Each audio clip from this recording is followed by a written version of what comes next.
Hi, my name is Jeanette Jackson, CEO of Foresight Canada.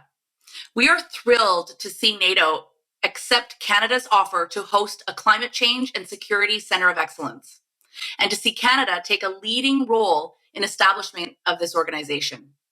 The creation of this centre will raise awareness of the challenges posed by climate change globally and offer a safe space for countries to collaborate and find solutions to today's most pressing climate challenges. One of the stated purposes of the COE is to enhance the security of Canada, NATO's members, and people around the world. As a collection of some of the world's most advanced militaries, NATO has the opportunity to use that power to help and protect the most vulnerable among us. Research has shown that the effects of climate change often disproportionately impact the communities that do not have the resources to prepare for and recover from things like heat waves, drought, flooding, wildfires, storms, etc. Those communities need support to prepare, rebuild, and possibly relocate refugees in severe cases of disruption caused by climate change. We hope the NATO Center of Excellence will be used to develop a plan to ensure the most marginalized populations are not left behind in the green transition.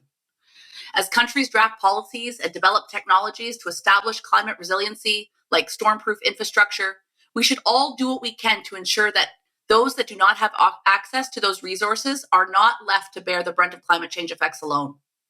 At Foresight, we are working hard to establish Canada as a world leader in the development and export of clean technologies. If we can achieve that goal, we can help countries around the world decarbonize industry and reduce emissions with made in Canada solutions, potentially mitigating the worst effects of climate change. But we have to act fast. We have already experienced a number of what could be world once in a lifetime disasters right here in Canada.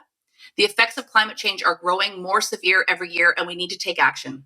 We hope the COE gives us the opportunity to collaborate as a global community so that we can meet the most pressing challenges.